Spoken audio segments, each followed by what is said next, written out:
صحیح مسلم میں حدیث ہے، نبی علیہ السلام فجر کے بعد سخت سردیوں میں بھی جب نکلتے تو مدینے کے لوگوں نے اپنے غلام باہر کھڑے کیے ہوتے برتن اٹھا کے، آپ علیہ السلام ایک ایک برتن میں اپنا ہاتھ ڈالتے جاتے تھے برکت کے لیے۔ بخاری مسلم میں کتنی حدیثیں ہیں کہ نبی علیہ السلام وضو کر کے جب فارغ ہوتے تھے تو صحابہ کرام آپ کے وضو کا پانی اپنے چہرے پہ ملتے تھے۔ وہ ایک تشت میں آپ کو وضو کروایا جاتا تھا نا ایک برتن کے اندر، تو اس سے، اور جس کو نہیں ملتا تھا وہ دوسرے سے لے کے مال لیتا تھا برکت کے لیے۔ ظاہر ہے وہ تو برکت ہی ہے۔ یہ تو چھوڑ دیں تھوک مبارک کی کیا برکت ہے۔ بخاری مسلم دونوں میں حضرت علی کو عشوب چشم تھا غزوہ خیبر کے موقع پر، حضور نے جب بلایا تو ان کی تو آنکھیں بھی نہیں کھل رہی تھی، تو آپ نے مبارک لعاب لگایا تو شفا ہوگی۔ عشوب چشم ایک وائرل ڈیزیز ہے سر، میں اس کو بھگت رہا ہوں، 2016 میں بھی تھی، آج 2020 ہو گئے، میری آنکھیں دوبارہ ریکور نہیں اس طرح ہو سکی۔ تو ایک لمحے میں جناب عشوب چشم ختم ہو جائے، کیا ہی بات ہے۔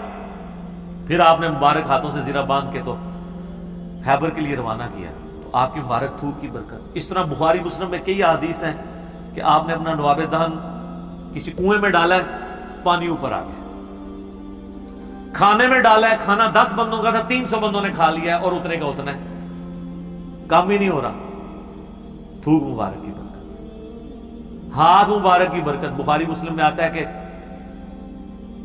صلح حدیبیہ کے موقع پر سارے لوگوں سے پانی تھوڑا تھوڑا جمع کر کے ایک کٹورا جمع ہوا، نبی علیہ السلام نے اپنا ہاتھ اس میں رکھا، اس میں سے پانی کے چشمے نکلے، 1500 صحابہ نے، جابر بن عبداللہ کہتے ہیں، وضو کیا، پانی پیا، جانوروں کو پلا لیا اور اپنے مشکیزیں بھی بھر لی۔ تو تابعی کہتے ہیں کہ وہ پانی کتنا تھا، انہوں نے کہا وہ دیکھنے کو تو ایک کٹورا تھا، لیکن حضور کی انگلیوں سے جو چشمے نکل رہے تھے نا، وہ پانی اتنا زیادہ تھا کہ 1,00,000 بھی ہم ہوتے نا، وہ پانی 1,00,000 کو بھی کفایت کرتا تھا۔ تو آپ کے مبارک ہاتھوں کی برکت تھی۔ صحیح بخاری میں آتا ہے ایک صحابی کی پنڈلی ٹوٹ گئی، نبی علیہ السلام فرمایا ٹانگ سیدھی کر، اپنا ہاتھ پھیرا، وہ کہتے ہیں اللہ کی قسم اس طرح ہوگی کبھی ٹوٹی نہیں تھی۔ حالانکہ سر پنڈلی ٹوٹ جائے نا، اس کا کیورنگ پیریڈ 6 سے 8 ہفتے ہے اور سالوں اس کی احتیاط چلتی ہے، آپ دوبارہ نہیں وہ باندھ سکتے۔ اور صحابی کہتے ہیں مجھے یاد بھی نہیں ٹوٹی تھی۔ معجزہ۔ بخاری مسلم میں آتا ہے کہ ایک شخص نے جمعے کے خطبے کے دوران کہا یا رسول اللہ مویشی علاقوں کے دعا کریں بارش کے لیے، دعا کی، اسی ٹائم بارش شروع ہوئی، اگلے جمعے تک جاری رہی۔ اگلے جمعے وہی بندہ کھڑا ہو گیا کہ ہمارے گھر جو ہیں وہ اب پانی ان میں ٹپکنے لگا ہے، آپ بس یہ دعا کریں کہ زمینوں پہ سائڈ پہ ہو، گھروں پہ نہ ہو۔ تو بخاری مسلم کے الفاظ ہے، آپ نے یوں انگلی سے بادلوں کو اشارے کیے۔ سر اب جن صحابہ نے یہ منظر دیکھا ہوا تھا، صحیح بخاری میں آتا ہے ابن مسعود کہتے ہیں ہم حضور کے ساتھ کھانا کھاتے تھے، ہم اس کھانے کے نوالوں میں سے تسبیح کی آواز سنتے تھے۔ یہ تو برکات آپ کی تھی۔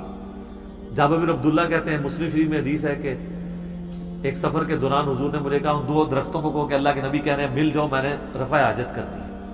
وہ جڑوں سمیت اکھڑ کے کٹھے ہوئے، کہتے ہیں میں نے حضور کو پانی دیا، آپ سنجا کر کے فارغ ہوئے، آپ نے یوں انگلی سے اشارہ کیا، واپس اپنی جگہ پہ چلے گئے۔ یہ چیز صحابہ کرام کے ایمان کو بڑے اوپر کے لیول پہ لے جاتی تھی، اور یہ تو نبی الاسلام کے ڈائریکٹ تبرکات ہیں۔ آپ کے بال مبارک جو آپ سے ٹوٹ کے الگ ہو چکے ہیں، ان کی برکات بھی آپ سنیں۔ صحیح بخاری میں آتا ہے کہ ام سلمہ نے حضور کے چند بال نکالے ایک ڈبیا میں سے، صحابہ ملاقات کے لیے گئے ام المومنین سے، ان کا یہ حضور کے بال ہیں، اور جب بھی کوئی بیمار ہوتا ہے تو محلے میں سے مجھے پانی کا برتن بھیج دیتا ہے، ہم اس میں گھول کے دیتے ہیں، شفا ہو جاتی ہے حضور کی وفات کے بعد۔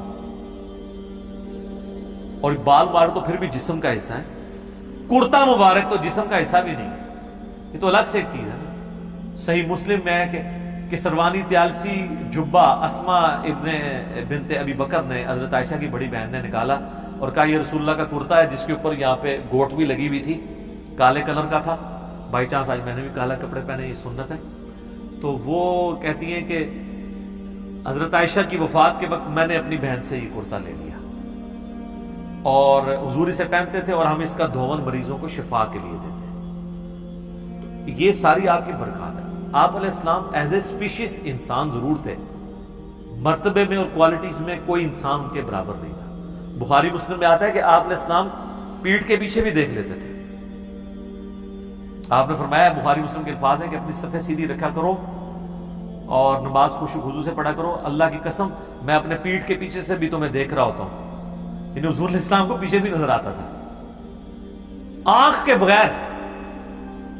یہ معجزہ ہے. یہ اللہ نے آپ کی اسپیشل پروٹیکشن کی ہوئی تھی. آپ پہ وہ پیچھے سے بھی حملہ نہیں کر سکتا تھا. آپ ہر طرف 360 ڈگری کا آپ کو ویژن ہر وقت نظر آتا تھا. یہ آپ کا معجزہ تھا. بخاری مسلم میں الفاظ ہیں، وہ کسوف کی نماز آپ نے پڑھائی، سورج گرہن کی. آج بھی میرا لگا ہوا تھا یا یہ 1-2 دن چلنا ہے. تو کسوف کی نماز پڑھائی تو آپ نے نماز کے دوران کچھ قدم آگے کیے، پھر یوں ہاتھ بڑھایا، پھر واپس کھینچ لیا.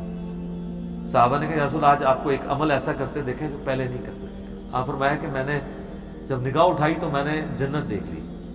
جنت 7 آسمانوں کے اوپر، اور اس میں میں نے انگوروں کا ایک گوشہ دیکھا. میں نے ارادہ کیا تمہارے لیے توڑ لوں، پھر تم کھاتے ہی رہتے، کیونکہ جنت کو فنا نہیں ہے. وہ اگر گوشہ نیچے آ جاتا نا اسی بھی کھا رہے ہوتے. جی جنت کو موت نہیں ہے. جنت میں آپ جب کھائیں گے، کھا کے فارغ ہوں گے، پھر وہاں ایک گوشہ اور لگ جائے گا. جنت کو چھوڑ دیں.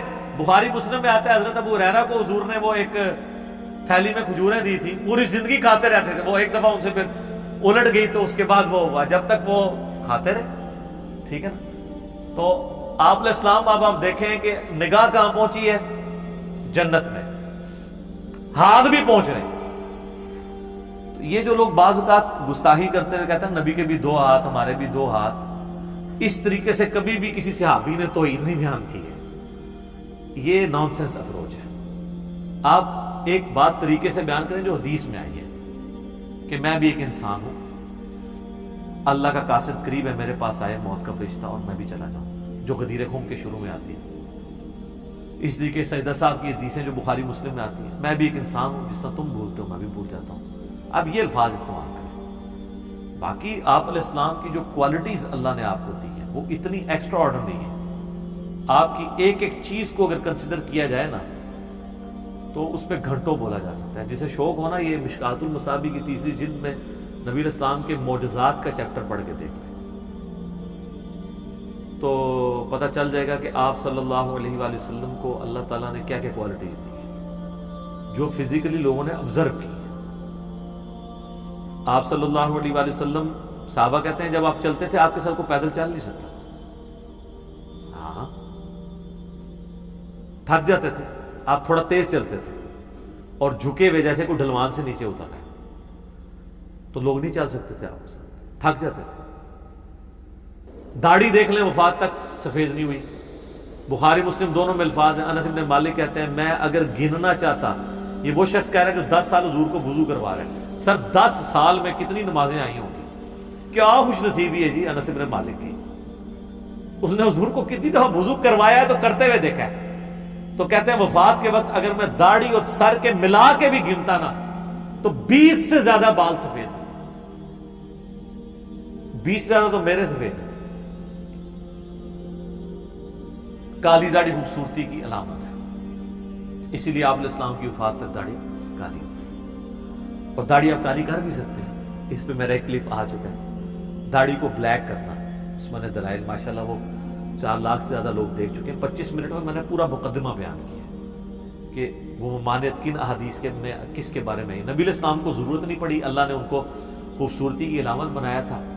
آپ کی داڑھی وفات تک کالی رہی ہے. تو یہ اللہ تعالیٰ نے آپ کو ایک اعزاز دیا ہے. اس کے علاوہ بھی آپ صلی اللہ علیہ وآلہ وسلم کے جسم مبارک کو اگر آپ کنسیڈر کریں، وفات تک آپ کی آنکھوں کی بینائی کا معاملہ دیکھ لیں، آپ علیہ السلام کے چہرے پہ گوشت مبارک دیکھ لیں، ہتھیلیوں کا بھرا ہونا دیکھ لیں، کوئی بھی چیز ہے. 63 ایئرز کیا ایج ہوتی ہے؟ 63 بھی ہمارے لیونر ایئرز کے اعتبار سے ویسے 61 بنتی ہے جو ہم اس وقت سولر کیلنڈر لے کے چل رہے ہیں.